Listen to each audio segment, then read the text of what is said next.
Olá pessoal, sejam todos bem-vindos a mais uma aula aqui do canal do professor Patrick.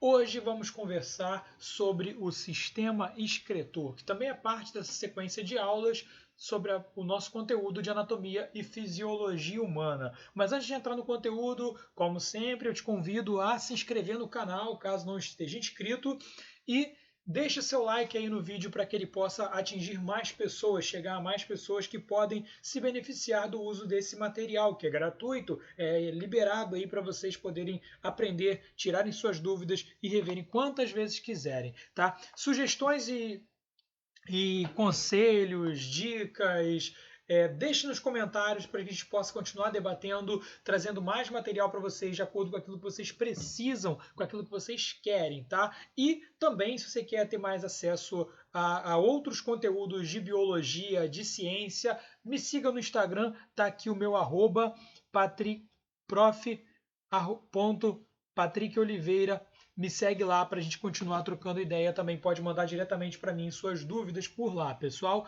Então, vamos falar sobre esse sistema que é super importante também para a manutenção do nosso organismo. Bom, por definição, o sistema excretor é um conjunto de órgãos responsáveis pela limpeza, pela nossa retirada daquilo que não presta do nosso organismo, daquilo que não tem utilidade, daquilo que não tem uma necessidade de permanecer no nosso organismo, tal como as toxinas, aquilo que pode nos causar malefícios, aquilo que pode provocar prejuízo, pode comprometer o funcionamento do nosso organismo. E no nosso corpo humano, o principal produto de excreção é a urina. A urina é aquilo que a gente elimina, né, de forma líquida e ela condiz com tudo aquilo que não tem serventia, que é excreta, que tem que ser eliminado. Daí vem o nome de aparelho ou sistema excretor. O objetivo principal desse sistema excretor é garantir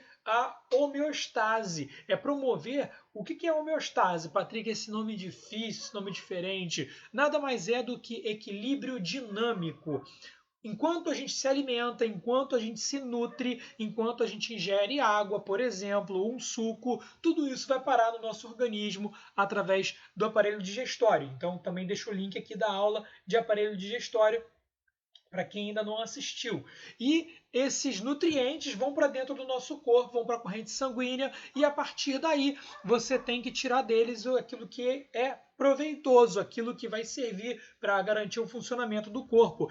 Contudo, algumas partes dele não são úteis, não têm utilidade no nosso corpo. Então, isso é o tempo todo que você digere, você tem que eliminar aquilo que você não precisa mais. Em contrapartida, há necessidades, há carências do organismo também. Então, o organismo ele pede alguns nutrientes, ele pede algumas substâncias. Isso é dinâmico. Isso a gente chama de homeostase, de equilíbrio dinâmico. E o sistema excretor ele participa desse equilíbrio dinâmico também, eliminando aquilo que não presta, eliminando aquilo que não tem utilidade para o nosso organismo. Tá? E em grupos de animais, né, como nós pertencemos aqui ao reino metazoa, somos metazoários, há outros animais que também apresentam alguns compostos nitrogenados como seus excretas. Por que esse enfoque, Patrick, em composto nitrogenado? Ora, esses compostos nitrogenados,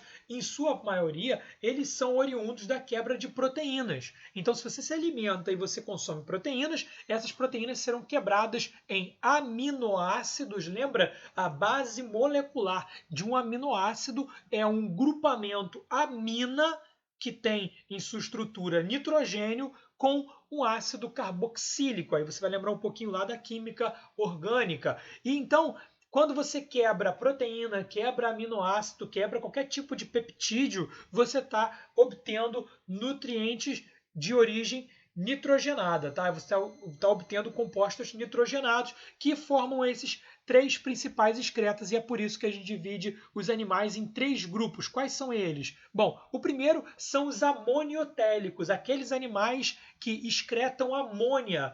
Amônia é um composto muito tóxico e super solúvel em água. Por isso que a gente encontra animais que excretam amônias, são aqueles que vivem na água, sendo principalmente os insetos aquáticos, né, os invertebrados aquáticos e os peixes ósseos, os osteíctees. Também temos o segundo grupo, que são os animais que excretam ureia. Ureia, ela é menos tóxica do que a amônia e ela é um pouco solúvel em água. Então são animais que produzem urina. Daí vem o nome urina-ureia. Então a gente tem os anelídeos, né, como as minhocas, as sanguessugas, temos os peixes cartilaginosos, que são os condrictes, tubarões, arraias.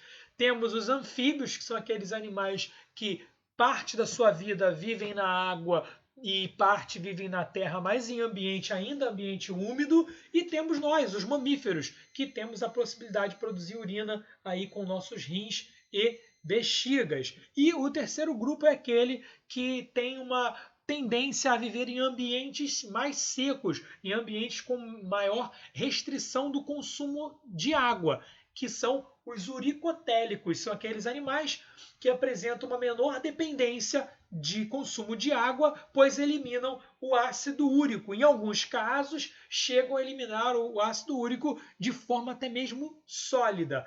Tá? Então, isso aquele cocôzinho da lagartixa que fica na parede agarrado, você pode observar que ali, aquela parte branca é a excreção do ácido úrico que aquela lagartixa deixa para trás. E ela é um réptil, né? Então, dentro desse grupo de ácido úrico, de excretores de ácido úrico, os uricotélicos, nós temos os insetos, os répteis e as aves, ou seja, animais que não dependem diretamente do consumo intenso de água. Tá? Então, vamos aos órgãos do nosso aparelho excretor, o aparelho excretor humano.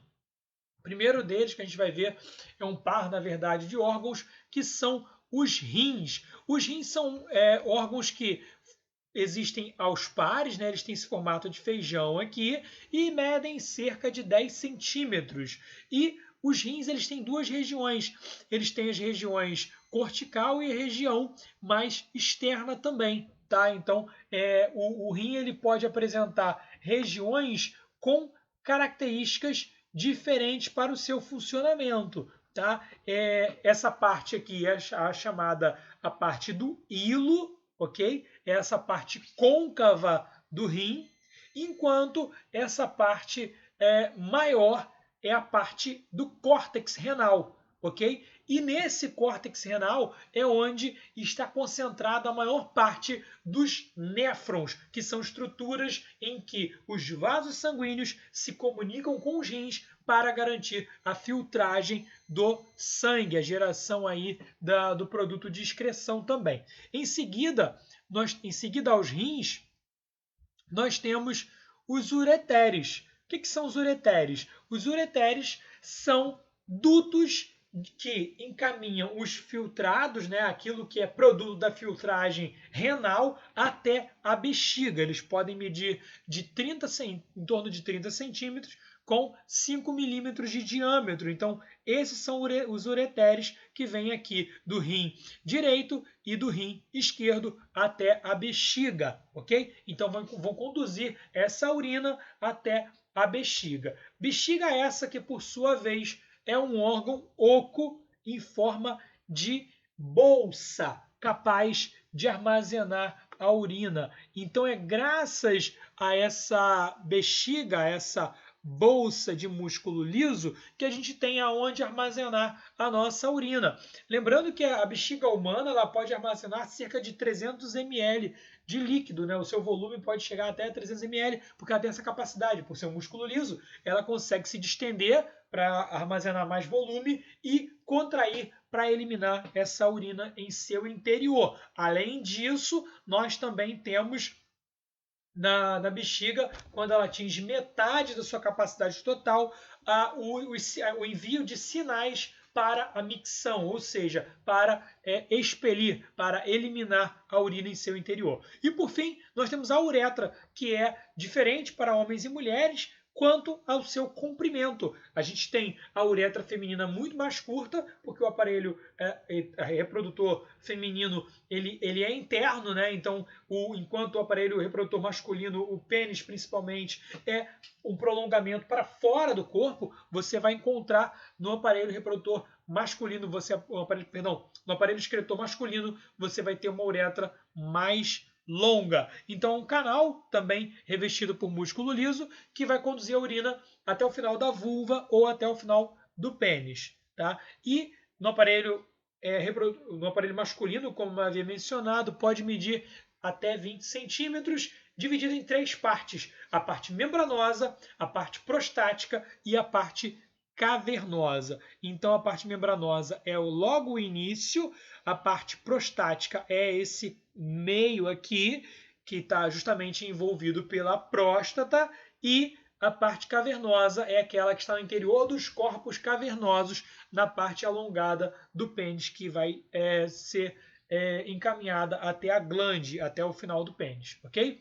E como ocorre a produção da urina? Bom, a urina é produzida por meio de 3 etapas. E eu vou mostrar para vocês aqui um pouco dessa fisiologia do aparelho excretor. A primeira etapa é a filtragem, né, ou filtração, que é quando você tem a chegada do sangue, e no sangue está contido, além dos elementos figurados, uma série de nutrientes, uma série de substâncias, e esses vasos sanguíneos, eles são endereçados, encaminhados e alocados no interior de uma estrutura chamada cápsula de Bowman. Nessa cápsula de Bowman, a gente vai formar no interior dessa cápsula de Bowman, a gente vai formar a estrutura do chamado glomérulo renal, que é uma ramificação dos vasos sanguíneos coberto por uma sequência de membranas semipermeáveis. E aí essas membranas do glomérulo renal, elas reterão os nutrientes, sais minerais, a água e os resíduos tóxicos que estão presentes circulando no sangue. E vai deixar passar quem? As células sanguíneas e também moléculas de proteína. Uma vez que esse glomérulo renal ele recolheu aqui aquilo que é o objetivo dele, uma vez que ele recolheu esses compostos que eu havia mencionado, esse filtrado, e aí a gente passa a chamar de filtrado porque ele passou pelas membranas semipermeáveis do glomérulo, esse filtrado vai em direção à parte mais interior, que a gente chama de túbulos renais. Nesses túbulos renais aqui ocorre a reabsorção. Na reabsorção, os nutrientes, a água, os sais minerais que estavam contidos no filtrado, eles são enviados novamente para o sangue, para a corrente sanguínea. E aí a gente tem essa segunda etapa, que é a reabsorção. Reabsorção, esse segundo momento aqui. Ocorrendo a reabsorção, o que vai sobrar? Aqueles compostos tóxicos, aqueles compostos que devem ser eliminados. Dentre eles, a ureia, o ácido úrico, esses componentes que a gente fala que são também considerados como toxinas, que não têm utilidade. E aí vem a etapa da secreção, onde esses compostos que não têm utilidade são encaminhados para o túbulo urinífero, sendo destinados para a direção da bexiga, pessoal. E aí também a gente tem a excreção de medicamentos, por exemplo, né? Drogas, medicamentos, princípios ativos de algumas substâncias consumidas pelo corpo humano. E aí chegamos, por fim, na reta final da nossa aula, às doenças associadas ao aparelho excretor. Bom, antes de falar da doença, a gente tem que falar sobre o que é também, né, um dos melhores métodos de diagnóstico do corpo humano, que é o exame de urina, tá? Também conhecido como exame EAS, né? Conhecido como exame de elementos anormais do sedimento. Ele vai verificar a composição da urina humana para comparar com padrões específicos e, a partir desses padrões, indicar se você está num diagnóstico de uma possível doença ou se algo não está funcionando adequadamente no seu corpo. Se a homeostase, lembra que eu falei no início da aula, ela não está ocorrendo de maneira satisfatória. E aí a gente tem o primeiro caso, né, de doença associada ao aparelho excretor, que geralmente é percebida pela alteração do funcionamento desse aparelho, que é a diabetes insípidos. Essa diabetes, ela também pode ser considerada, né, como uma deficiência no hormônio antidiurético, ADH, que está na nossa aula, inclusive, de sistema endócrino. Vou deixar um card aqui também,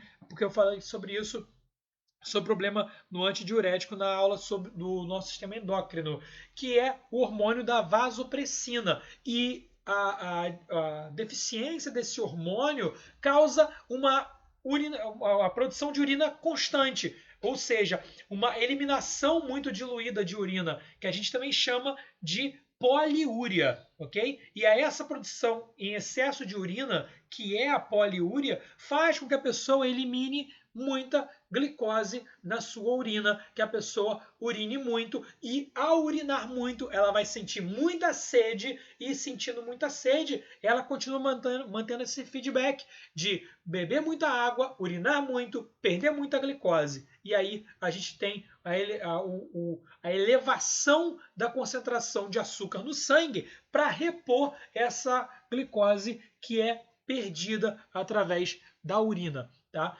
O segundo problema que a gente pode mencionar também relacionado ao sistema excretor é a produção de cálculos renais. O que é um cálculo renal? Cálculo renal é quando você tem a famosa pedra nos rins. E essa pedra nos rins ela não é necessariamente formada por processo de mineralização, mas é pelo acúmulo de sais minerais, os cristais desses sais minerais que se acumulam ali no glomérulo, ali naquela região que a gente acabou de ver dos nossos rins, do córtex renal.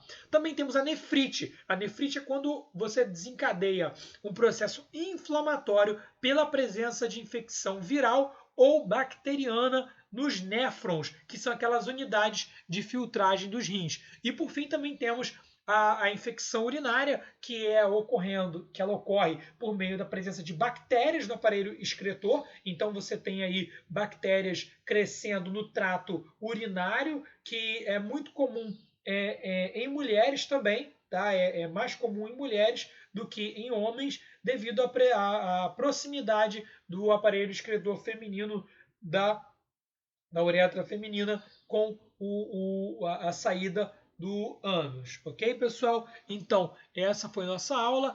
Tendo alguma dúvida, entre em contato. Muito obrigado pela atenção de vocês. Não deixe de curtir esse vídeo, compartilhar com mais pessoas e se inscrever no canal. Até a próxima aula.